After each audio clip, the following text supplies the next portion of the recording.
Look, see, WCVB and Channel 5, and I brought all my friends, well, not all my friends, but I brought some of my friends, and we're all going to watch it together. It'll be one big happy family, okay?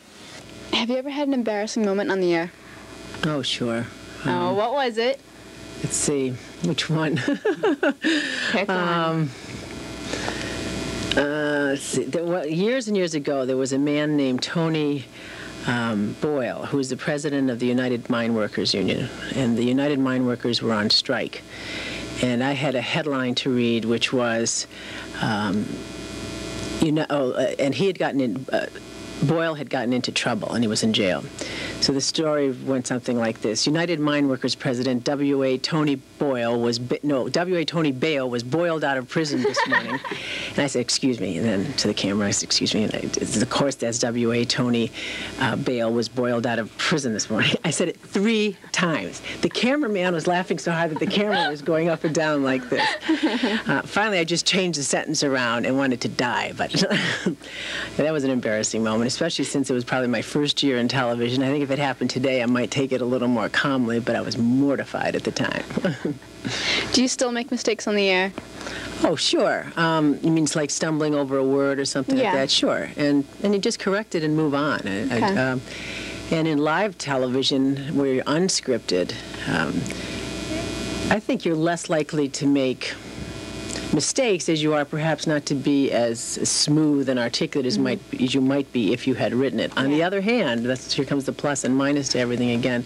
The plus of the live broadcast is it has much more energy, it's more spontaneous, and I think it's much easier to watch as a viewer because we're talking like this, like real people, as opposed to everything being precise and fitting into certain bites and voiceovers and so forth. So I love live television, and we do a lot of it here. You know, the 6, 7, 8 hour broadcasts when the Pope comes, the Queen comes, the President comes, the tall ships come. Those kinds of events are fun to do. And I'm just keeping an eye on the clock. Mayor White, Kevin White was the mayor of Boston at the time, and he was warned, you never touch the Queen. Well, I don't know if you know Kevin White at all, but Kevin White cannot talk without touching somebody. So, of course, the Queen said, "Oh, how are you?" He gives her a big hug, and I thought the royalty was going to just drop its royal white glove. Okay, I noticed that when Dick Albert does the weather, when I saw it, he was standing in front of like a green screen. Right, that's all plain. Yeah, but when you see it on TV, you see the map there. So what's up with that? Well, there are a lot of ways to do that. And one way is through what's called a chroma key system. And the easiest way to explain that is you can make the camera blind to a color, any color. And now now you have nothingness. Now you can't have nothing to make a television picture. You have a certain number of lines that make up the picture. So in its place, you can superimpose another picture. So the way that works, in our case, we make the camera blind to green, that kind of putrid shade of green, thank goodness, because none of us would wear it anyway. It used to be blue, and you couldn't wear anything blue. So if you or I were wearing that color, it would disappear. The camera couldn't see it, so it would be black. It would be nothingness. So with another camera, you can take another picture and superimpose the two. So in the case of Dick Albert, he's standing in front of this big screen. Another camera is taking a picture of his charts, his maps, his satellite pictures, so forth. It could be a live picture of something outside. And now wherever the camera sees that green, it's now nothing, and the superimposed picture takes its place. Were he wearing a shirt that was green, that superimposed picture would be all over his shirt. And actually, interestingly, there was a fellow that used to work here by the name of Jack Hines, who was a broadcaster, a news reporter, and he had the bluest eyes, so much so that when we used to use blue as our chroma key color, his eyes would key out.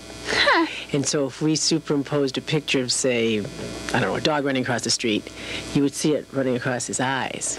It was one of the few times, the only time that happened, that someone had such blue eyes. It was amazing. So they switched to a color no one would wear, so it's much more helpful, especially to the ladies. Okay, good. Have you ever gotten emotional in the air? Sure. You know, that's a hard thing. You know, on the one hand, you cannot sit and just be stoic and just read words, because you can't. No one would want to watch that kind of a person. On the other hand, you can't break down and cry every time something is sad, and there's not a newscast where there isn't something sad. Sad to say, but that's true. You just try and do the best you can. You just read through it, but you're still reading a story, not just words. And that's going to show a little on your face. There was a time that I confess that I actually broke down and cried, and I was embarrassed about that. It was a long time ago. We were doing a telethon, and a little kid named Jennifer Haskins, excuse me, just so cute. She was about 6 years old at the time. She's still a good friend. She just graduated from UMass. And she was able to, as I recall, able to stand at the time and had just gotten into a wheelchair.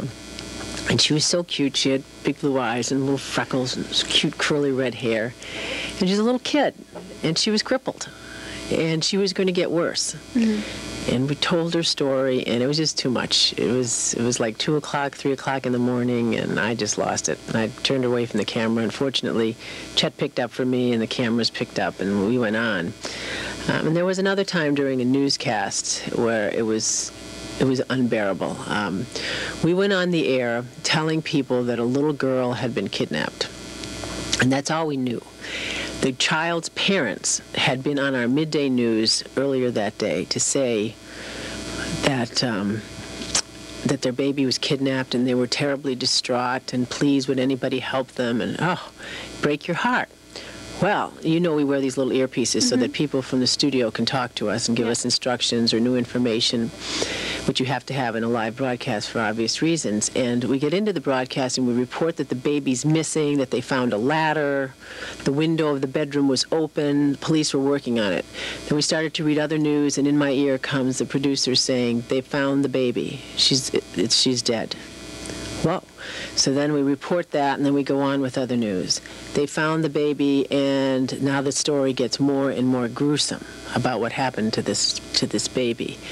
What was so awful about it, other than the obvious, that something terrible had happened to a little baby, but it was happening while we were reporting it. And it was almost, because it was happening while you were reporting, you almost felt like you could stop it.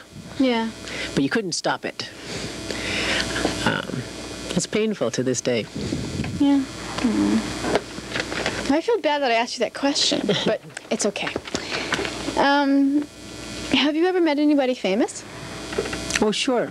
Other than yourself and your husband? Sure. I've had the privilege to meet presidents and people who hold high positions in the Congress, various ambassadors. That's a kick, that's a kick to meet somebody who's a big deal.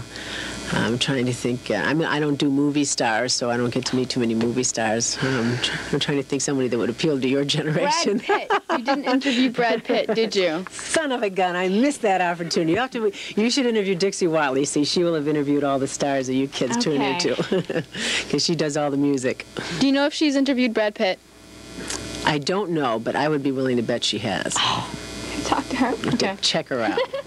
How old were you when you first got married? 21. Okay. So how old were you when you and Chet got married? I have no idea. Whatever 21 years ago is, that'd be 31. Okay. Which came first, the station or Chet? How do you mean? Did you work here before you married Chet, or? Yes. Okay. How did you and Chet meet? Here at the station, as you suggested. We both were working here and knew each other for a while before we got involved with each other, but it was here at the station. Oh, good. Okay, we're going to have some more Natalie Jacobson, because we don't have enough time. There's things flying all over the place over here, because a duck got hit on the highway, right? So, we'll all be back, like tomorrow or something. Hopefully there won't be any more ducks dead anywhere and stuff, okay? Bye!